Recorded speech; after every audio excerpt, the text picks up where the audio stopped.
Hi friends, ഞാൻ ഇന്ന് നിങ്ങൾക്കായി പരിചയപ്പെടുത്തുന്ന പുതിയ വീഡിയോ പാസ്പോർട്ട് എങ്ങനെ ഓൺലൈനായി അപ്ലൈ ചെയ്യാം എന്നതിനെക്കുറിച്ചാണ്. ഓൺലൈനായി അപ്ലൈ ചെയ്യുമ്പോൾ എന്തൊക്കെ ഡോക്യുമെൻറ്റ്സ് വേണം, എങ്ങനെയാണ് ഇത് ഓൺലൈനായി ഫില്ല് ചെയ്യേണ്ടത് എന്നൊക്കെ നമുക്ക് നോക്കാം.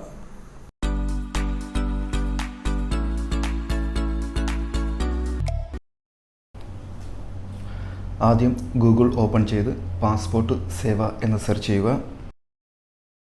ഇതാണ് അവരുടെ ഒഫീഷ്യൽ വെബ്സൈറ്റ്. ക്ലിക്ക് ചെയ്യുക.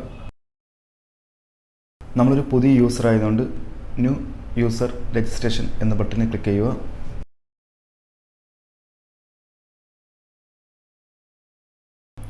പാസ്പോർട്ട് ഓഫീസ് ഫസ്റ്റ് ക്വസ്റ്റ്യൻ അതാണ്. അത് എറണാകുളം, ആലപ്പുഴ, കോട്ടയം സൈഡൊക്കെ കൊച്ചിൻ കൊടുക്കുക. വടക്കേ കേരളക്കാർ കോഴിക്കോട് കൊടുക്കണം. ട്രിവാൻഡ്രം സൈഡ്, പത്തനംതിട്ട സൈഡുകാർ ട്രിവാൻഡ്രം കൊടുക്കണം. ഇപ്പം ഞാൻ ആലപ്പുഴ ആയതുകൊണ്ട് കൊച്ചിനാണ് കൊടുക്കേണ്ടത്.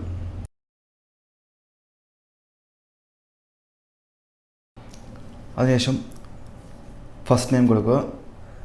ഇനിഷ്യൽ ഉണ്ടെങ്കിൽ സർനെയിമായിട്ട് അത് ഫില്ല് ചെയ്യുക. ഡേറ്റ് ഓഫ് ബർത്ത് കൊടുക്കുക. നമ്മുടെ ഒരു ഇമെയിൽ ID കൊടുക്കുക.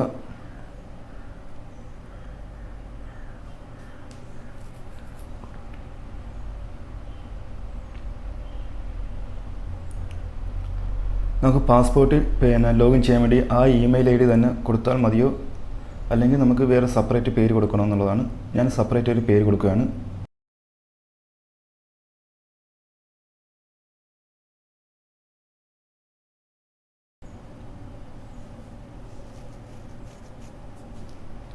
പാസ്വേഡ് കൊടുക്കുക.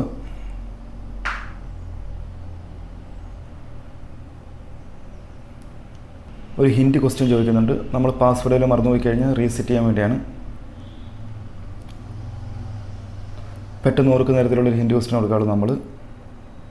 അതിനുശേഷം രജിസ്റ്റർ ബട്ടൺ ക്ലിക്ക് ചെയ്യുക.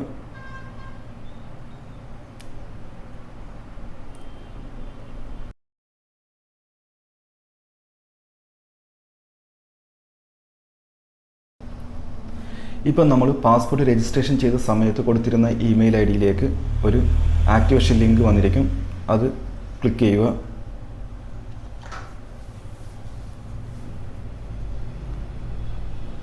അതിനുശേഷം നമ്മൾ നേരത്തെ കൊടുത്തിരുന്ന യൂസർ ID കൊടുക്കുക.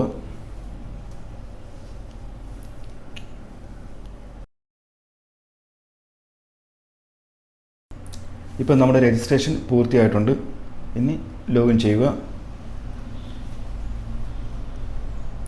രജിസ്ട്രേഷൻ ചെയ്ത സമയത്ത് കൊടുത്തിരുന്ന പാസ്വേഡ് കൊടുക്കുക.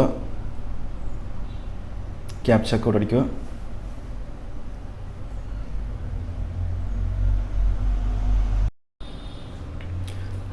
ഇപ്പോൾ നമ്മൾ പാസ്പോർട്ട് പേജിൻ്റെ ലോഗിൻ ആയിട്ടുണ്ട്.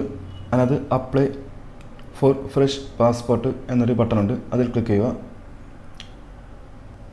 Click here to fill the application from online എന്നൊരു ബട്ടൺ ഉണ്ട്. അതിൽ ക്ലിക്ക് ചെയ്യുക. ഓൺലൈനായിട്ട് ആപ്ലിക്കേഷൻ ഫിൽ ചെയ്യുന്നതിന് അതിനകത്താണ് ക്ലിക്ക് ചെയ്യേണ്ടത്. ക്ലിക്ക് ചെയ്യുക. നമ്മുടെ സ്റ്റേറ്റ് സെലക്ട് ചെയ്യുക. അതേപോലെ ഡിസ്ട്രിക്റ്റും സെലക്ട് ചെയ്ത് കൊടുക്കുക. ഇവിടെ 2-3 ക്വസ്റ്റ്യൻ വരുന്നുണ്ട്. ഫ്രഷ് പാസ്പോർട്ടാണോ അതോ റീ ഇഷ്യൂ ആണോ? ഫ്രഷ് ആണെങ്കിൽ അതിനകത്ത് ക്ലിക്ക് ചെയ്യുക. റീ ഇഷ്യൂവിന് അപ്പുറത്ത് പിന്നെ നോർമലുണ്ട്, തൽക്കാലമുണ്ട്. 36 പേജിൻ്റെ പാസ്പോർട്ട് വേണോ അതോ 60 പേജിൻ്റെ പാസ്പോർട്ട് വേണോ എന്നൊരു ക്വസ്റ്റ്യനാണ്. നോർമലി നമുക്ക് 36 പേജിൻ്റെ പാസ്പോർട്ട് മതിയാകും.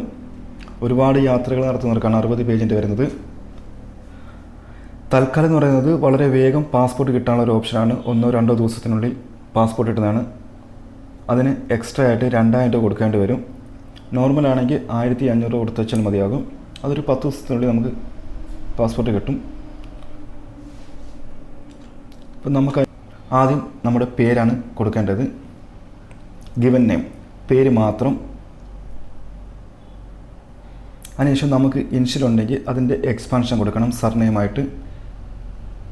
ഇനിഷ്യൽ പേര് മാത്രമുള്ള ഇനിഷ്യലൊന്നും ഇല്ലെങ്കിൽ ഗിവൻ നെയിം മാത്രം കൊടുത്തുവെച്ചാൽ മതിയാകും. സർനെയിം കൊടുക്കേണ്ട. നമുക്ക് വേറെ വല്ലതും പേരുണ്ടോ അപ്പോൾ അത് നോ കൊടുത്തുവെച്ചാൽ മതിയാകും. ഇല്ല എങ്കിൽ നമ്മുടെ പേര് ചേഞ്ച് ചെയ്തിട്ടുണ്ടോ അതും നോ കൊടുത്തുവെച്ചാൽ മതി. ഡേറ്റ് ഓഫ് ബർത്ത് SSLC ബുക്കിനകത്തുള്ളതെന്നൊക്കെ തന്നെ കറക്റ്റായിട്ട്, അല്ലെങ്കിൽ ബർത്ത് സർട്ടിഫിക്കറ്റ് ഉള്ളതെന്നൊക്കെ തന്നെ കറക്റ്റായിട്ട് കൊടുക്കുക. ഇത് അല്ലയോ എന്ന് വെച്ചിട്ടാണ്. അതിനുശേഷം നമ്മൾ ജനിച്ച സ്ഥലം കൊടുക്കുക. നമ്മൾ സ്റ്റേറ്റ് സെലക്ട് ചെയ്യുക. ഒന്നും കൂടി ഡിസ്ട്രിക്റ്റ്. നമ്മുടെ വിവാഹം കഴിഞ്ഞതാണോ അല്ലയോ എന്നൊരു ക്വസ്റ്റ്യനാണ്. അത് കറക്റ്റായിട്ട് കൊടുക്കുക. വിവാഹം കഴിഞ്ഞതാണ് എങ്കിൽ വിവാഹവുമായി ബന്ധപ്പെട്ട പേപ്പറൊന്നും കാണിക്കേണ്ട കാര്യമില്ല. നമ്മൾ ജസ്റ്റ് കൊടുത്തേച്ചാൽ മാത്രം മതി. Pan card, voter I D card ഉണ്ട് എങ്കിൽ മാത്രം കൊടുക്കുക. അത് ഫില്ല് ചെയ്യേണ്ട കാര്യമൊന്നുമില്ല, നിർബന്ധമുള്ള ക്വസ്റ്റ്യൻ അല്ല. എംപ്ലോയ്മെൻറ്റ് ടൈപ്പ് എന്നൊരു ക്വസ്റ്റ്യൻ വരുന്നുണ്ട്, അത് പ്രൈവറ്റ് കൊടുക്കുന്നു. ഗവൺമെൻറ് ജോലിക്കാണെങ്കിൽ ഗവൺമെൻറ് എന്താണെന്ന് വെച്ച് കൊടുക്കുക. സ്റ്റുഡൻസ് ആണെങ്കിൽ സ്റ്റുഡൻറ്റ് കൊടുക്കുക. ഞാനിപ്പോൾ പ്രൈവറ്റാണ് കൊടുക്കേണ്ടത്.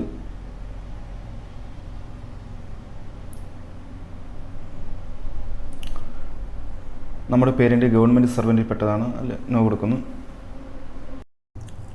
അടുത്തതായിട്ട് കൊടുക്കേണ്ടത് നമ്മുടെ എഡ്യൂക്കേഷൻ ക്വാളിഫിക്കേഷനാണ്. 10th പാസ്സായിട്ട് വ്യക്തിയാണെങ്കിൽ 10th ആൻഡ് എബോവ്, ഡിഗ്രി ഉണ്ടെങ്കിൽ ഡിഗ്രി. ഇനി 10th താഴെയാണെങ്കിൽ 7 ഓർ ലെസ് ഉള്ള ആ ക്വസ്റ്റ്യൻ ആൻസർ ചെയ്യുക.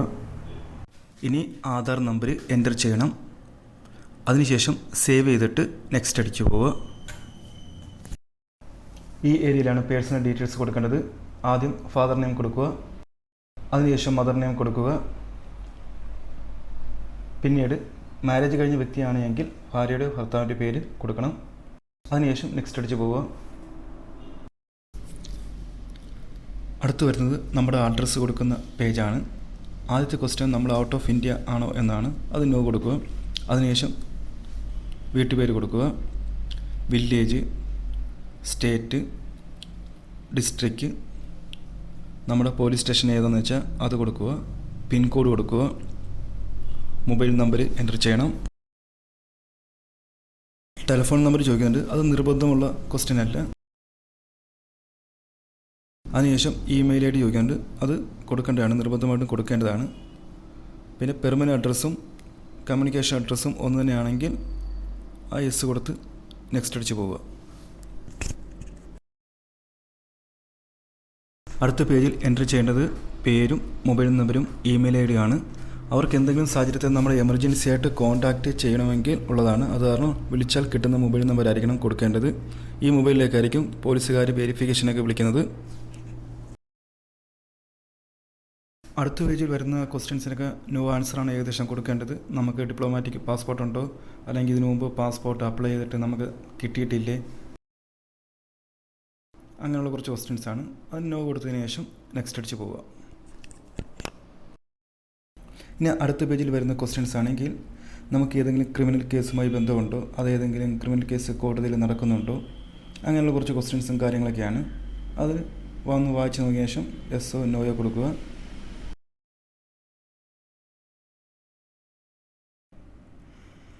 ഈ പേജിൽ വരുന്നത് നമുക്ക് കിട്ടാൻ പോകുന്ന പാസ്പോർട്ടിൻ്റെ ഏകദേശം രൂപമാണ്. സ്പെല്ലിംഗ് മിസ്റ്റേക്കോ ഡേറ്റ് ഓഫ് ബർത്ത് വല്ലതും തെറ്റുണ്ടോ എന്നൊക്കെ നോക്കുക. അതിനുശേഷം അത് ഓക്കെ ആണ് എങ്കിൽ അടുത്ത പേജിലേക്ക് പോവുക. അടുത്ത പേജിലാണ് നമ്മൾ പാസ്പോർട്ട് ഓഫീസിൽ ബർത്ത് സർട്ടിഫിക്കറ്റ് ആയിട്ടും അഡ്രസ് പ്രൂഫായിട്ടും ഏത് സർട്ടിഫിക്കറ്റാണ് സബ്മിറ്റ് ചെയ്യാൻ പ്ലാൻ ചെയ്തിരിക്കുന്നത് അത് കൊടുക്കുക. ബർത്ത് പ്രൂഫായിട്ട് 10th സർട്ടിഫിക്കറ്റ്, പിന്നെ ബർത്ത് സർട്ടിഫിക്കറ്റ്, ആധാർ കാർഡ്, അങ്ങനെ എന്ത് വേണമെങ്കിലും കൊടുക്കാം. ഞാനിപ്പോൾ കൊടുക്കുന്നത് 10th സർട്ടിഫിക്കറ്റാണ്. അഡ്രസ് പ്രൂഫായിട്ട് voter I D card, ration card, Aadhaar card, bank passbook, അങ്ങനെ എന്ത് വേണമെങ്കിലും കൊടുക്കാം. നമുക്ക് വേണമെങ്കിൽ ആധാർ കാർഡ് ഉണ്ടെങ്കിൽ ആധാർ കാർഡ് കൊടുക്കുന്നതായിരിക്കും ഏറ്റവും നല്ലത്. അതിനുശേഷം പാസ്പോർട്ട് സേവാ കേന്ദ്രത്തിൻ്റെ SMS സർവീസ് നമുക്ക് ആവശ്യമുണ്ടോ ഇല്ല എന്നുള്ളതാണ്. ആവശ്യമുണ്ടെങ്കിൽ യെസ് കൊടുക്കാം, ആവശ്യമില്ലെങ്കിൽ നോ കൊടുക്കുക. അതിനുശേഷം സബ്മിറ്റ്, ഫൈനൽ സബ്മിറ്റ് കൊടുക്കുക.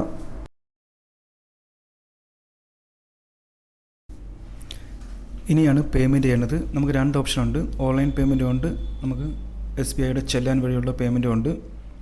Online payment debit card, credit card, net banking എന്തുകൊണ്ടെന്ന് വെച്ചാൽ ചെയ്യാൻ പറ്റുന്നതാണ്. അപ്പോൾ അടുത്തതായിട്ട് പേയ്മെൻറ്റ് നമുക്ക് ചെയ്യാം. പേയ്മെൻറ്റ് ചെയ്യുന്ന സമയത്ത് തന്നെ നമുക്ക് ഏത് ദിവസമാണ് നമുക്ക് പാസ്പോർട്ട് ഓഫീസിൽ പോകേണ്ടത് നമുക്ക് തിരഞ്ഞെടുക്കാം. നമുക്ക് ഡേറ്റ് നമുക്ക് തിരഞ്ഞെടുക്കാൻ പറ്റും. സമയം അവർ തരുന്നതായിരിക്കും. രാവിലെ 9:30 മുതൽ വൈകുന്നേരം 3:30 വരെ പല ടൈമായിരിക്കും നമുക്ക് കിട്ടുന്നത്. അതും കൂടെ ആ സമയത്ത് സെലക്ട് ചെയ്ത് പോവുക. പേയ്മെൻറ്റ് ചെയ്തതിന് ശേഷം നമുക്കൊരു ആപ്ലിക്കേഷൻ പ്രിൻ്റ് ഔട്ട് കിട്ടും.